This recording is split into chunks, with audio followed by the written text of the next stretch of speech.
Well, several members of the U.S. military are now bravely coming forward as whistleblowers, risking their careers to reveal how the government is covering up adverse effects from the vaccine and the fraud that was perpetrated on the U.S. military being forced to take this. Many of them already have had consequences in their careers for speaking up at all or for refusing the vaccine. Many of them have been demoted or lost opportunities for promotion. Right. That kind of thing.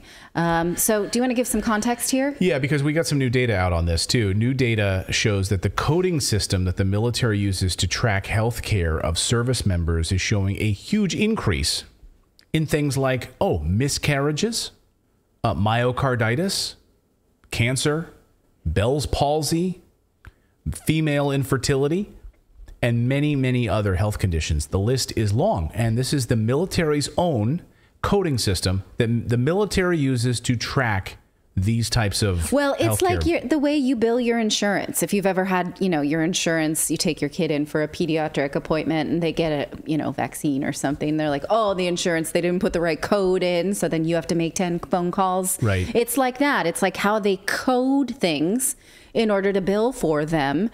Those codes are being disproportionately used in the time since the vaccine mandate went into place. Right. And this data, we should be specific about it, comes from the Defense Medical Epidemiology Database. Say that 5 times fast. From the Department of Defense. This is the government's own data from the U.S. military. And now there's a massive lawsuit. Now, there were a couple of whistleblowers, military whistleblowers, who came forward a number of months ago. And they sat at a Senate panel and they came forward to tell their story at great risk of their career.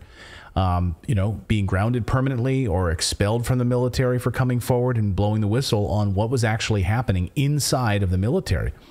One of the lead lawyers on this story is Dale Saurin. He is the head lawyer. He's also a former Marine, and gathered up these individuals to bring this lawsuit, saying it's one of the greatest frauds perpetrated on the American people and the U.S. military in years. I want to let him explain what his motivation is for bringing this lawsuit. Listen. There is no licensed vaccine. And I know it's convenient, and I don't blame anybody in the media, but because they've fallen for the FDA's propaganda campaign.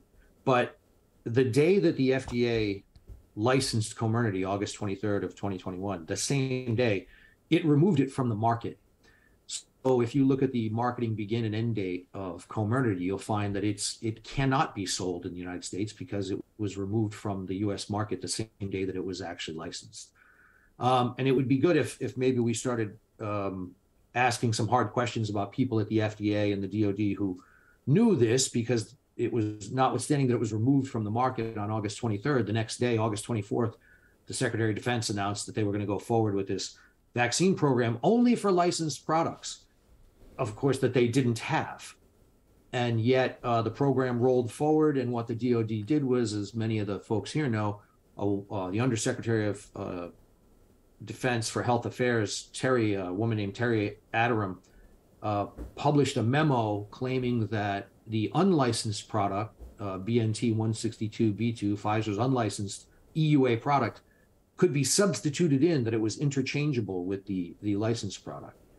And that's the fraud that's at the heart of our case, and it's the fraud that's at the heart of why these products have been forced on an unwilling and unsuspecting public. Unbelievable. So if you think about they sent a letter, of course, in part of the lawsuit, and this was the letter that was sent to Secretary Lloyd Austin on February 1st, 2022, the Honorable Lloyd Austin, the Defense Secretary. And they said, on January 24th, I held a roundtable, and this was from Senator Ron Johnson's office. Renowned doctors and medical experts who shared their perspectives on COVID-19 and overall response to the pandemic. At that roundtable, I heard testimony, and specifically from these whistleblowers. The concern is that these increases in health-related issues may be related to COVID-19 vaccines that our servicemen and women have been mandated to take. And so the list, of these, just a couple of these things that they highlight in this letter: hypertension, a 2,181% increase. Well, we're going to go over some of these numbers in a bit, but what he's saying here is that the vaccine that was administered and the vaccine that was approved are two different things. And I believe that's something that David has been saying repeatedly for at least the last year, right? David, this is what you've been saying. I've heard you say it, is that the one that's being used in Europe is approved, but the one that was being used in the United States was not. This is exactly your point, right? Right. Do you have any clarifying points on that, or I'm just giving you a high five for having said this? Or do we have to be very careful? Just an up top. Okay. Now, comorbidity, and it's amazing to me. So they just think, oh, no one will notice. I mean, the one that got approved, then they got literally yanked off the shelves the same afternoon because we can't give this to people. It's illegal. We'll just swap it out for this other one that hasn't been tested, right? But it was used in Europe, which is strange. I know, it's bizarre. The one that was approved. So we, as part of this roundtable press conference as it relates to this lawsuit, we're hearing now from a couple of these whistleblowers, a couple of the members of the military that have come together as part of this massive lawsuit. They have over 1,000 members of the military that have now joined this lawsuit. This is no small thing. And they're not only representing themselves, but they're also representing the people who can't speak publicly or don't want to, and whom have these all sorts of adverse effects and issues that they don't want to talk about publicly. Here's John Bowles. He's a fighter pilot. It's a distinguished fighter pilot, and talking about why he came forward. Listen to this. That's pretty clear, I think, to almost everyone. And in the report that I helped generate to Congress, we've quantified that in terms of actual, no kidding, vaccine injuries that service members have encountered. Pilots getting pericarditis, one service member having 4 strokes after getting the vaccine, heart attacks, so many things that are just absolutely tragic and horrific stories that are heartbreaking to hear. And I think that's really the kind of common theme here for so many people, is that these service members are kind of heartbroken. I personally am, and I know thousands of others are as well. And we're not doing this because we want to stick it to the man, or because we're a fringe group of rebels, or we're religious radicals or right-wing radicals or anything like that. You know, we were given and instilled in us values about supporting and defending the Constitution, values about integrity and excellence, and values about asking questions when something seems wrong and speaking up about it. And that's exactly what we're doing here today. Is we are here to bring awareness to the fact that there are serious concerns about this mandate. They're a detriment to our national security. They're hurting our service members, and the coercive tactics used against them are forcing people out of the military in droves. And so that's my specialty, and that's what I'm here to answer questions on. And hopefully we can start to get the gears moving with the American people in Congress on making some change in this, because like Rachel said, the lawsuits might be the one thing that actually ends this for us. But the bottom line is these service members need top cover from the American people and from our congressional leaders. And I'm here to ask for that. Yeah. So why is this still in place? Right. Well, can I point out too, I watched a hearing, like a lot of people aren't willing to go down the rabbit holes I do. I watch 7-hour videos. I watched a 7-hour video where a woman from the military, a senior person, was warning of this and talking about all of this. And guess what? Suspended from YouTube, taken down. You know, Rumble's the only place you can still find it. And, you know, these people are marginalized, and all they were trying to do was get the information out that this was happening a year ago. Silenced. It's an absolute travesty. And the thing that you seem to be able to hold someone's feet to the fire is around the mandates. Not any, again, we've talked about how the vaccine makers have so much immunity. Right. It's not them that's being brought to the litigation table. Right. It's just anyone who's issuing a mandate. And as the lawyer in the beginning said, well, what did the DOD know about these mandates and about these adverse effects and about these approval processes when it put the mandates in place? They couldn't have just been winging it. And like this article that went viral from The Atlantic this week was like, let's just give everyone a pass. Let's give everyone COVID amnesty. We didn't know any better. If we were mean to people about masks, let's not hold it. Well, there were people who knew better. Those people were deplatformed. So nobody gets a pass for that. Most of us maybe get a pass for for maybe our collective behavior on the internet, like just wear a mask, whatever, because we were being tossed around like marbles. But people who were supposed to be authorities and were actually putting restrictions on people's lives, those people get no passes. Here is the Atlantic cover piece. If by now you don't know about this story, I mean, it's unbelievable, right? So the Atlantic magazine wrote this piece called "Let's Declare a Pandemic Amnesty. We need to forgive one another for what we did and said when we were in the dark about COVID." And of course, this has gone viral because so many people are saying, no. The people that did this to my grandmother, and they will share a video of their grandmother, like not even sure where she is, trying to reach through a screen to touch her family. Awful. Like to the people that kept me from seeing my father, who was dying in the hospital and we couldn't go see him. Like, no, screw you. Absolutely screw you. David and Philip, the same with your grandmother. Awful, right? No, there's no COVID amnesty. And like, what do these people know? When did they know it? And what do they do to cover it up just for profits, right? To control people. And so this, one of the questions that came up during this hearing, or one of the questions that came up during this press conference that's part of this lawsuit, is the idea of infertility. Like, what about women? What about women who are in the military? Because we here on Redacted believe there is such a thing as a woman. They are biologically different than a man. Newsflash. And so that might be a concern to some women about infertility. And if we take this experimental thing that maybe is not proven anywhere, like, will we have adverse effects? Like, this hasn't been tested. Can we make sure that this is checked? Here's Olivia. She was one of the people that was a part of this press conference and who came forward. Listen to what she had to say about basically being grounded, blocked, and threatened with her job.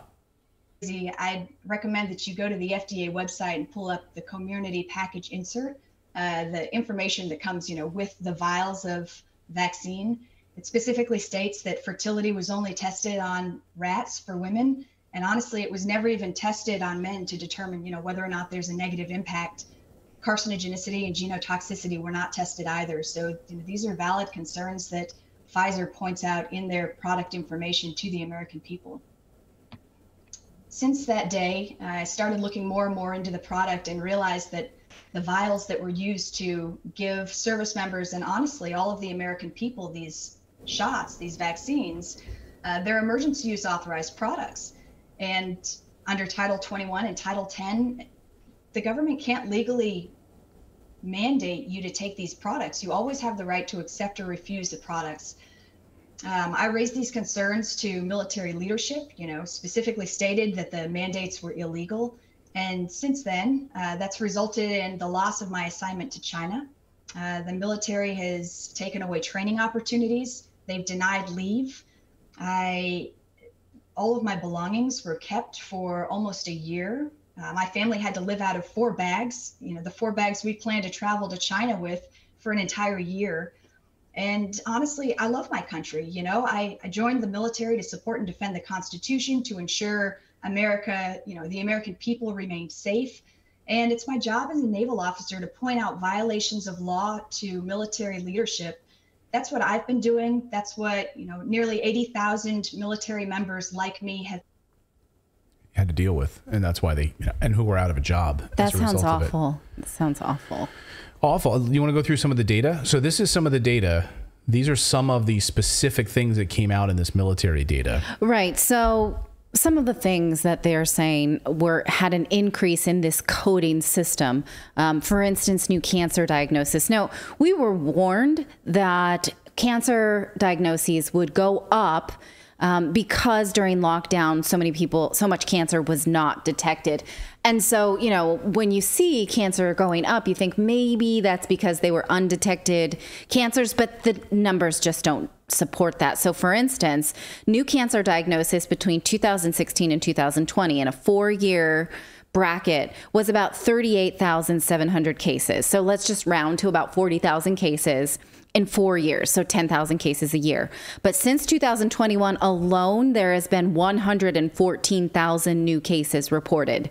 So for, let's say, 2 years of lockdowns not going for cancer screening, we should only have 20,000 extra in a single year, not this a huge increase, right? Again, if 40,000 in 4 years is normal, then it should take 11 years to get to 114,000 cases, not just 1 year. That's far more than undiagnosed cancer. So something is going on here.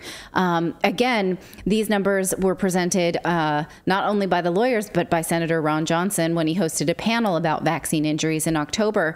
And here's a list of all of the pathologies that that we talked about: nervous system disorders, multiple sclerosis, breast cancers, female infertility, pulmonary embolism, migraine, ovarian, testicular cancer. So these are things that we're not saying there's a causation, but we are absolutely saying there's a correlation here that deserves being looked into. And it's terrible that there's no appetite to do it outside of litigation. So Dale, could you imagine if that was, take those percentages and put it around gun violence? Imagine if it was that. If you saw an increase that high with gun violence, they'd be all over it, because it's a talking point that they can push. But the fact that, those percentages, that's crazy. 500-600%. Maybe, or if it were happening to Congress, then they would care. Yeah. Right. Yeah, I don't know. I don't think they're doing any. Well, who knows? Look at what's going on. Look what's going on in some of our biggest cities across the United States right now. Absolute disaster. So that's why you're going to see this crazy, a crazy red wave on Tuesday, perhaps, as Joe Rogan says. He thinks a red wave is coming. Dale Sarin, who is the lawyer on this case, he says we just want answers, and he really likens this to like Nuremberg. Absolutely, and I don't disagree with him at all. Listen. Yeah, we're not going to stop until we get the right result, which is this has to end because it's illegal.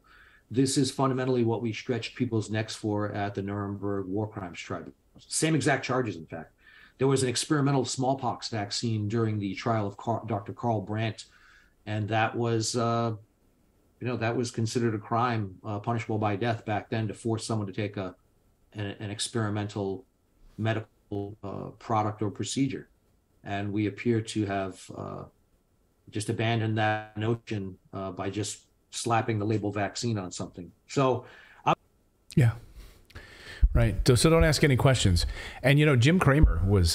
This is somewhat. It's tangentially related, because this is just how in the tank the media is for this, and how a part of the intelligence deep state all of these guys are running the show on mainstream media. So Jim Cramer. You know him from CNBC, right? He does that Mad on Money show. And, yes. And last week he was crying. I don't know if you saw that went viral. He was crying last week because he was really wanting everyone to buy a lot of Meta stocks and Facebook stock. And then that, of course, went belly up, and he was crying on the air saying, I was wrong about it. For goodness sake. I apologize. I was wrong. Missed that one. But so he's back last night. Go ahead. I was saying he's popular on Reddit for like if you like the Wall Street Bets crowd and all that stuff like that. They as like basically do the opposite of what he says in the stock market. It's probably smart. Yeah, you would have made a lot of money if you bet against Facebook. Anyway, he last night was saying the reason we need more people. He was basically saying we need more people to go out and get the jabs, and we need propagandists. We need like state-run propagandists to make this happen. Well, I want you to watch the faces of his co-hosts as he literally says this. Watch. And they got to deal with, what do you do if you told people the way to beat this is no vaccine, and now you have a vaccine? So I think what you need is a propagandist. Outside of the state infrastructure. Exactly. To start moving political opinion. But I think when we think of propaganda, we think about other regimes that we didn't really appreciate. They don't even want to hear that. No part of that conversation. No. They're like, what the hell are you talking?